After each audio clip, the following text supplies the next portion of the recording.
through the magic of stand-up comedy. Ladies and gentlemen, Mr. Alan Yasker.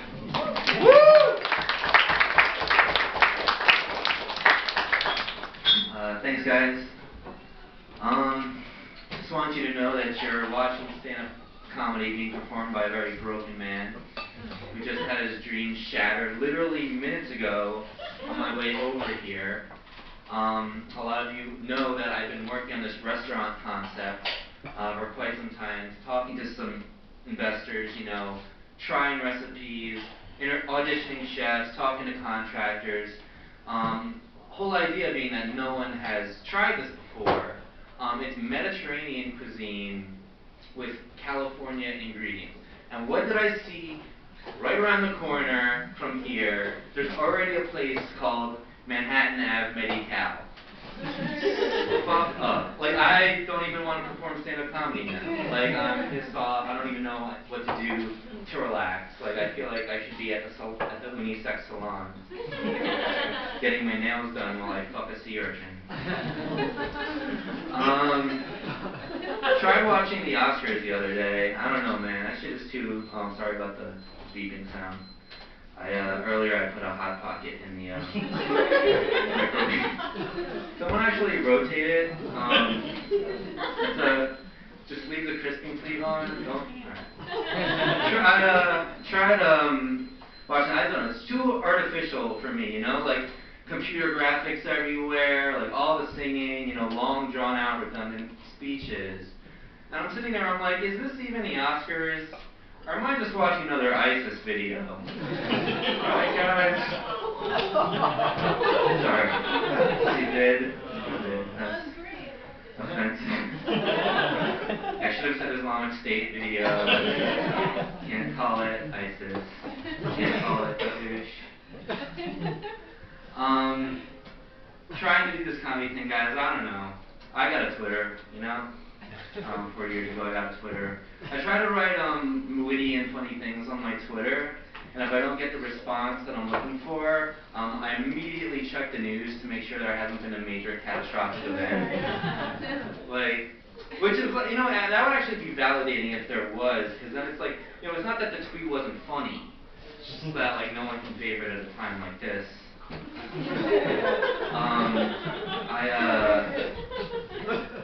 Jokes like that, that's how I know I haven't grown up.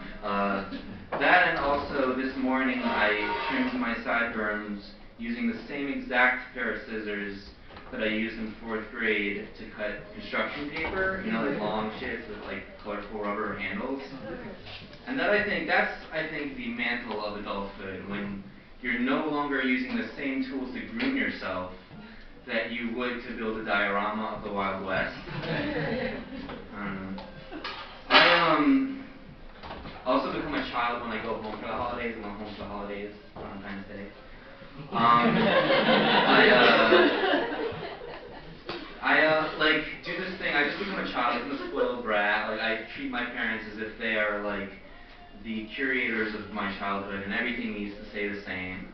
And my behavior becomes identical to that of the shittiest customer at Costco. And they are the assistant managers.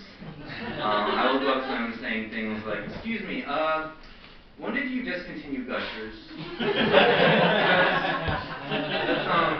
It's fine. I just wish I'd known beforehand, because I could have been somewhere else, Whatever.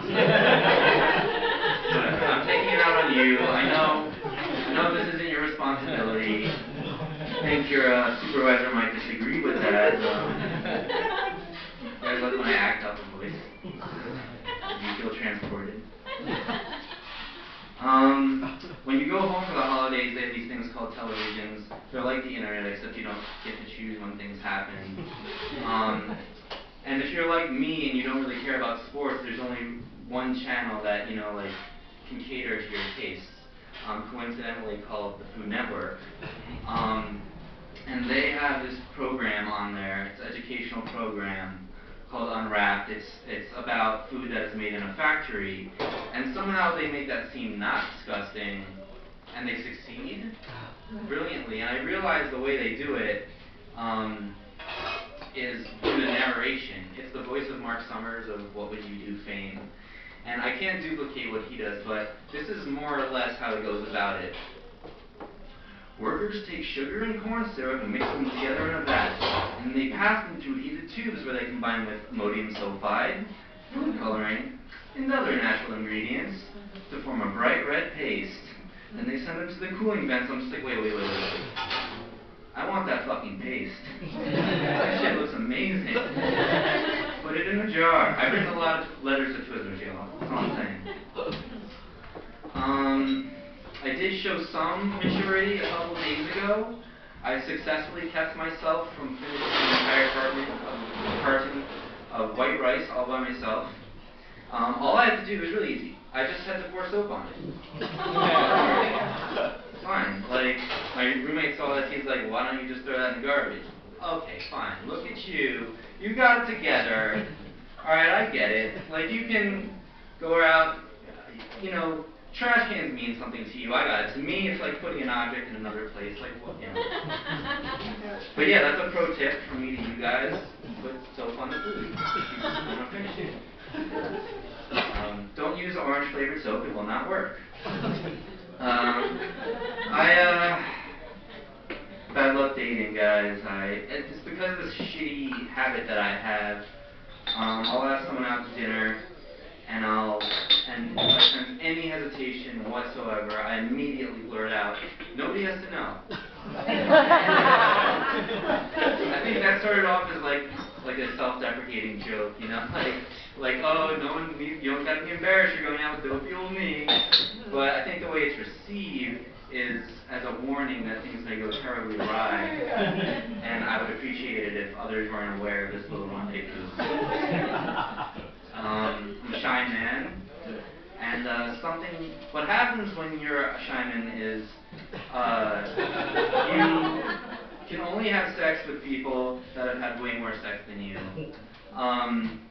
This one girl took me home, and in the morning, I go to the bathroom to like take care of myself. She was actually, I have this extra toothbrush. You wanna, use this one and put it in the medicine cabinet when you're done, and when you come back, we'll know that yours is the teal toothbrush. I'm like, coming back, huh? All right, fine, yeah. So get done brushing my teeth. Open up the medicine cabinet and just saw the most beautiful rainbow assortment of toothbrushes. All arranged in order like a Crayola box. I'm trying to find my place in the spectrum. Turns out teal is a gold color. That's a different cabinet. I did meet someone recently. Excited about it. She works at the union, which to me is like pretty cool. Like, that means we think along the same lines. We have the same interests. We actually met at a inflatable rat convention where I got runner-up.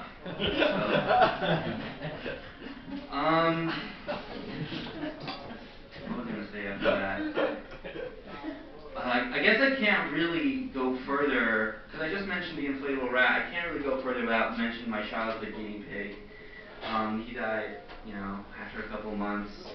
The thing is, like, guinea pigs are super picky eaters. They only eat recipes that you're trying for the first time. Can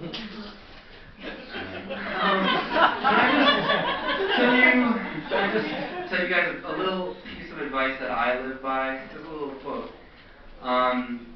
Small minds discuss people. Average minds discuss events. Great minds discuss ideas. Now, some say that that's a quote from Eleanor Roosevelt. Others say, we don't know exactly where or when she said that. I say, it's a great idea. There was another piece of education that I could give you guys. There was a study, a North American study, that most women think that 3 to 7 minutes of intercourse during sex is satisfactory. And yeah, okay, this isn't the first time I've quoted that statistic, but it is the first time I've done so wearing more than just my socks. And the t-shirt, yeah, the t-shirt. What I like about that the most, though, is they specify it's a North American study. Like, don't try that shit in Australia. Sorry, might 4 to 8 minutes here. I don't like that song 1 Minute Man by Missy Elliott. It's like, am I a 1 Minute Man? I don't know. You don't specify if I can take breaks. Yes. Stop it. Last longer. That's my impression of a girl having sex with me. And you guys like that? You guys like my impression of a woman? My comedy impression of a woman? That's the standard. We did that. All the men comedians got together and decided that's the one voice. 3.5 billion women in the world. That's how you know it's still a boys' club. You know? I've been surrounded by women all my life. There are at least 5 voices. No, just kidding. Obviously. There are only 5 voices. There's the baby voice, right? Yeah. There's that kind of aggressive, sort of fear-inducing, let's say like the scary voice. Kind of more of a like upscale, arrogant, well, like neat, let's say a posh voice, right? Then you've got like sort of athletic, competitive spirit, get up and go, say a sporty voice. And then the last voice, what do I say about this last voice? Let's just say enjoy it while you can, folks, because after a few generations, genetically, it's the ginger voice. Yeah, I could close that. Guys, Okay, so I'm not a sexist. Yeah. Just wanted to make Spice Girls references. But I am a sexist. That's the thing. It's like sexism and racism. I'm guilty of all that stuff. We like to think because we know that it's the wrong thing. We know that it's wrong. That we're cured from it somehow. But no, like I'm a sexist. I'm a racist. I used to be an ageist. Grew out of that. Stupid. All right. One last thing. One last quote, I think, before I leave you. It's a Robert Frost poem. This is just an excerpt. 2 roads diverged in the wood, and I took the road less traveled by, and that made all the difference. And that's going to be my party message, guys. Take the road less traveled, except for when it comes to quoting Robert Frost poems. You gotta stick with the classics.